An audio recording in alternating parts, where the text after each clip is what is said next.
खमेसर अभी नया नया ही इस कस्बे में आया था। ऐसा कस्बा जो धीरे धीरे शहर का रूप ले रहा था। इधर उधर दूर दूर तक बिल्डिंगें खड़ी थी। कहीं कहीं आसपास में तो कई सारी नई नई बिल्डिंगें बन रही थी, तो कहीं कहीं एकदम से सन्नाटा पसरा हुआ था। दूर दूर तक एक भी घर नहीं, तो किसी किसी एरिया में एक आधा कच्ची झोपड़ियां नजर आ जा रही थी। दरअसल खमेसर का बड़ा भाई रमेसर इस कस्बे में रोज की मजदूरी का काम किया करता था। उसने ही खमेसर को भी काम के सिलसिले में बुलवाया था। खमेसर बीए पास था और उसके भाई ने उसे बताया था कि इस कस्बे में उसे सुपरवाइजर की नौकरी मिल जाएगी, और इसके लिए उसने एक दो लोगों से बात भी की है। जून की तपती दोपहरी में खमेसर साइकिल दौड़ाता हुआ उसके भाई के बताए हुए पते की ओर भागा चला जा रहा था। ऊबड़ खाबड़ रास्ते पर वह तेजी से साइकिल चला रहा था। वह पसीने से पूरा भीग चुका था। उसने साइकिल धीमी की और पास में दिख रही एक पटरेनी दुकान की ओर बढ़ चला। पटरेनी दुकान पर पहुंचकर उसने दुकानदार को कागज पर लिखा पता दिखाया और दुकानदार के बताए हुए कच्चे रास्ते पर फिर से आगे बढ़ने लगा। अभी खमेसर थोड़ा ही आगे बढ़ा था कि उसे 8-10 साल का एक लड़का मिला।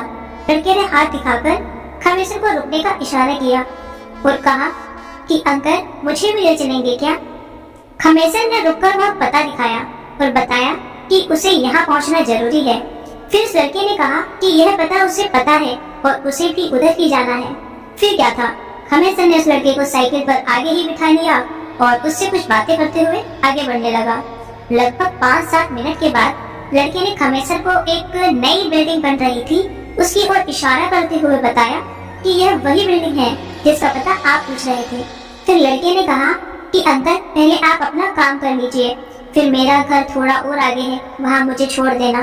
खमेसर ने हामी भर दी और अपनी साइकिल को उस बन रही नई बिल्डिंग की ओर मोड़ दी। बिल्डिंग के पास पहुँचते ही उसे एक आदमी मिल गया जो शायद वॉचमैन था। खमेसर ने उस व्यक्ति को वह कागज दिखाया और पूछा कि यह पता यही है ना? वॉचमैन ने हाँ करके पूछा कि आपको किससे मिलना है? इस पर खमेसर ने वॉचमैन से कहा कि मिस्र जी से मिलना है। वॉचमैन ने कहा कि मिस्र जी तो यही थे, पर अभी अभी निकल गए, अब वे 1 घंटे के बाद ही मिलेंगे। खमेसर बोला, कोई बात नहीं, मैं फिर से 1 घंटे बाद आ जाऊंगा। जब मिस्र जी आ जाए तो आप बता दीजिएगा कि रमेशर का छोटा भाई खमेसर आया था। मैं जरा इस बच्चे को इसके घर पर छोड़कर आता हूँ। वॉचमैन ने पूछा, किस बच्चे को?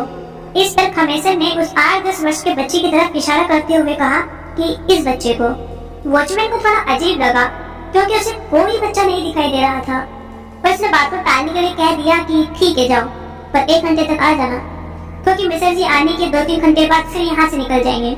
खमेसर हामी भरते हुए अपनी साइकिल मोड़ने लगा। अभी भी वॉचमैन मुंह सिकोड़ते हुए उस खमेसर को देखे जा रहा था। खमेसर बच्चे के बताए हुए रास्ते पर फिर से साइकिल दौड़ाने लगा।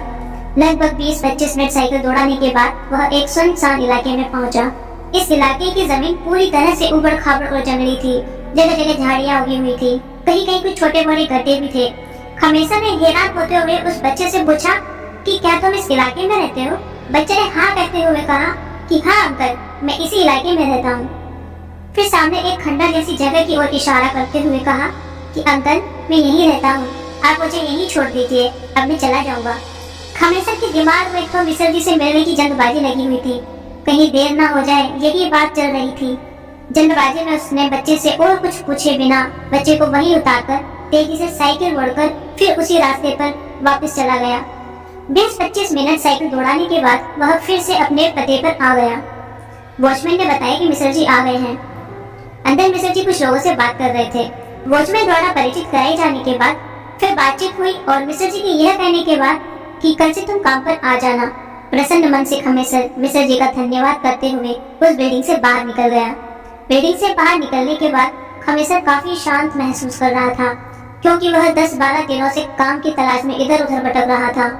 वह साइकिल के पास आकर स्टैंड पर से साइकिल उतारकर और उसे डुगराते हुए ही आगे बढ़ने लगा। उसे अब थोड़ी भूख भी सता रही थी, क्योंकि लगभग 11-12 बजे का निकला हुआ था और अभी तक एक बूंद पानी भी नहीं पिया था। साइकिल डुगराते डुगराते वह फिर से उसी कटरेनी दुकान के पास आ गया। कटरेनी दुकान के पास पहुंचकर उसने स्टैंड पर अपनी साइकिल खड़ी कर दी और कुछ खाने के लिए दुकान के अंदर चला गया।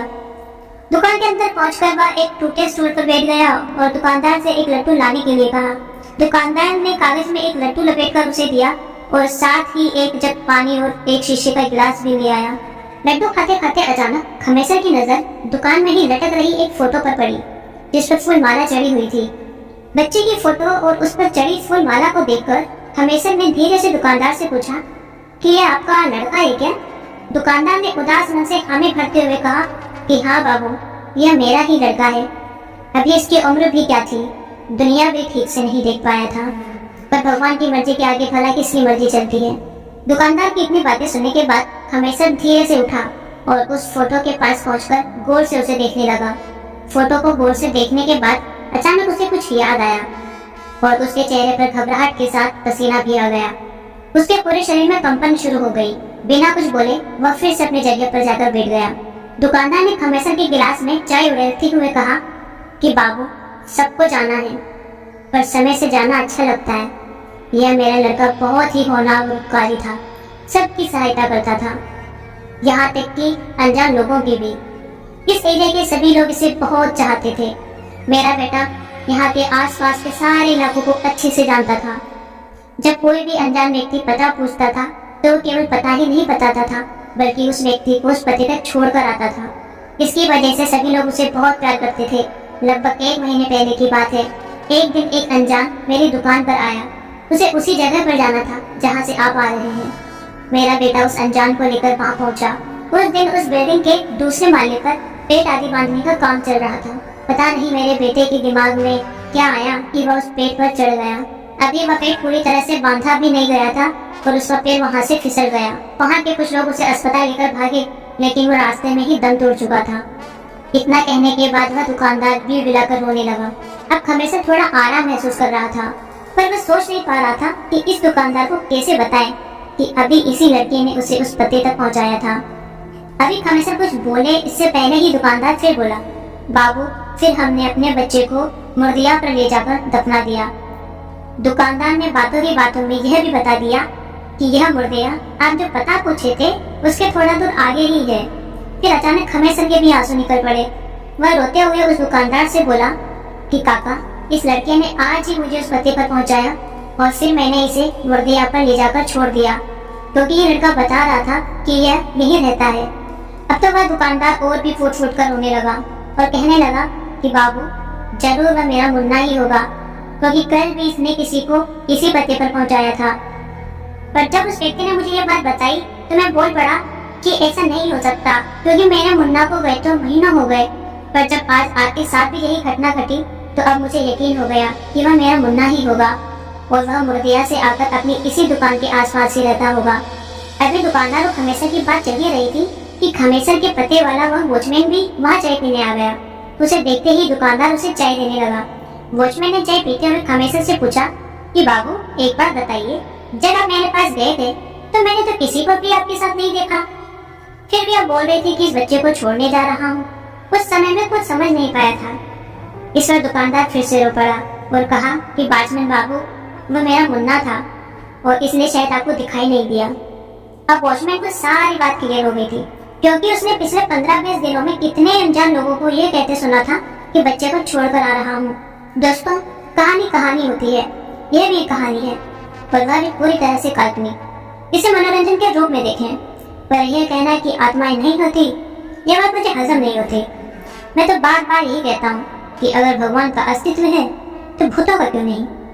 शायद कभी विज्ञान पूरी तरह से इस पर से पर्दा उठा दे और मेरी आशंकाओं पर विराम लग जाए। जय बजरंगबली। तो दोस्तों, ये थी आज की कहानी। अगर कहानी आपको पसंद आई है तो वीडियो को लाइक कर दीजिए, चैनल को सब्सक्राइब कर दीजिए, क्योंकि हम ऐसी ही कहानियाँ आपके लिए लाते रहते हैं। अद्भुत चैनल आप सबके मंगलमय होने की कामना करता है। धन्यवाद।